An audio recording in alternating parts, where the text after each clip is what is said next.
Well, I hope you folks are in for not an impressive week, because this is not an impressive week for new releases. Welcome to Time About the Movies. We're looking at the last weekend of February 1989, February 24th. And looking at the list here, there is not a lot of options here. So, most of these movies I have never even heard of. I haven't even seen them, but I mean, we'll talk about them real quickly. So, let's go ahead and get this one over with. I'm not looking forward to this one at all, honestly. But we gotta do this. We gotta get through these bad weeks. So, let's start with the first movie this weekend that came out, which was American Ninja 3: Blood Hunt.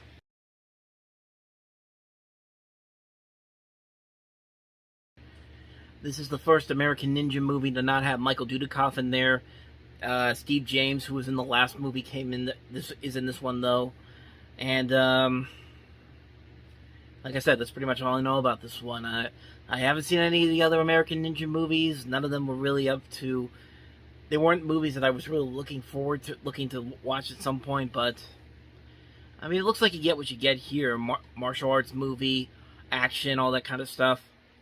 I told you this was going to be a lousy week to talk about stuff, because literally all the movies that are listed on here are movies that I've not seen or even heard of. But I mean, American Ninja 3, I guess what you get here, even though you don't get Dudikoff back in this one. I'm trying to look. There's actually 2 more American Ninja movies that came out after this, so yeah.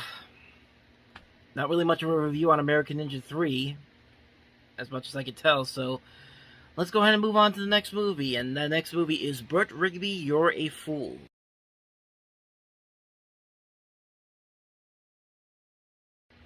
Strangely enough, this movie in particular was the only one of the new releases that I looked at and I thought, this could actually be worth something. I mean, it looks like that Carl Reiner is trying to do like a musical type of comedy, like the type they used to do back in the 30s and 40s. But, like I said, I can't really say about it, but it looks promising enough. It's got a good cast: Robert Lindsay, Robbie Coltrane, Bruno Kirby, Corbin Burnson, and Bancroft is in this. And I do like Carl Reiner movies. He also made The Jerk. He made Oh God. He made Fatal Instinct. He made Dead Men Don't Wear Plaid, Summer School, Summer Rental. He's a decent director, and this actually looks pretty promising. I've not heard the best stuff about this movie, but overall, it doesn't really look that bad to me. That might be one I'll definitely go ahead and check out. Burt Rigby, You're a Fool. Looks like it could be interesting. So, let's go ahead and move on to the next movie, a Troma movie for once, as we look at The Toxic Avenger Part 2.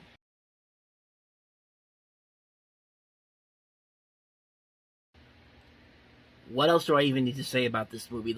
It looks completely ridiculous. It looks completely over the top. But then again, that's what you expect from Troma Film. They are known for going as insane as they can, as crazy as they can, and the end result speaks for itself. It looks like a bizarre, strange, really weird, over-the-top movie, but it could also be one of those hilariously bad movies. I mean, like I said, it's Troma Films. You kind of expect this stuff from Troma Entertainment and Lloyd Kaufman, and this definitely does look like that.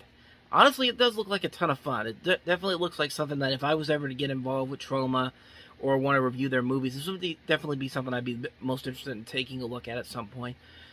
I'm not going to criticize it for anything, because it's obviously they know what they're doing, and it looks like it could be a ton of fun. So there you go, Toxic Avenger Part 2. Now on to the next film, High Hope. This is Mike Leigh, who would later go on to direct such films as Naked, Secrets and Lies, Topsy Turvy, Vera Drake. Just some notable movies from him, but this one doesn't look too bad either. This one actually looks kind of interesting. Heard a lot of good things about this movie from the few reviews that I saw from it, and I don't know, could be promising enough. Could be an interesting movie. The performances look pretty good. The visuals look very nice for the time period. Again, I can't really comment on it because I haven't seen the movie, but yeah, could be decent enough. And now let's get on to the last movie, which, when I saw the title for this next movie, I thought it was like a Cannonball Run-esque type of movie, like a Smokey and the Bandit or a Mad World type of movie, where like you had all these. It's going to be like an ensemble piece of comedy and all that. Boy, was I wrong when I looked at the trailer for Pow Wow Highway.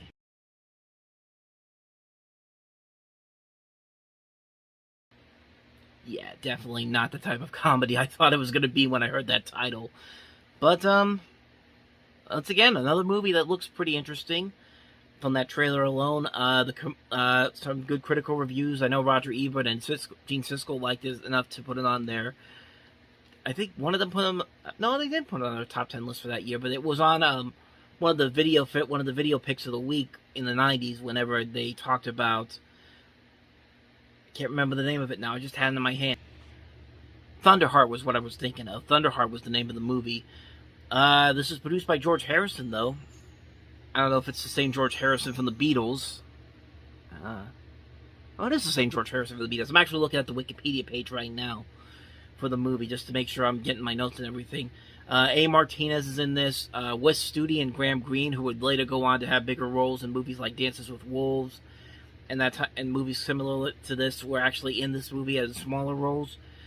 And like I said, definitely looks promising. Definitely looks like it has a lot that it could work with.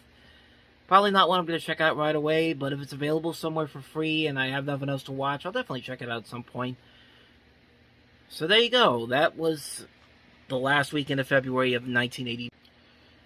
So we're done with January, we're done with February, we're going to move on to March next time around with movies such as Lean on Me, Dream a Little Dream, Skin Deep, New York Stories, the anthology from Woody Allen, Martin Scorsese, and George Lucas, I think?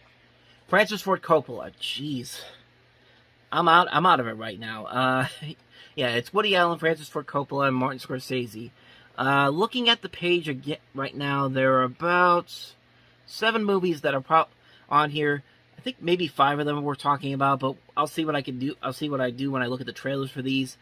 But I have seen a couple of these movies, so next time around there'll be a better description of how I feel about these particular movies that are coming out. But yeah, this week was not the best week to talk about these new releases, so thank you guys for watching. I'll see you in a couple of days for the next episode, and until then, take care.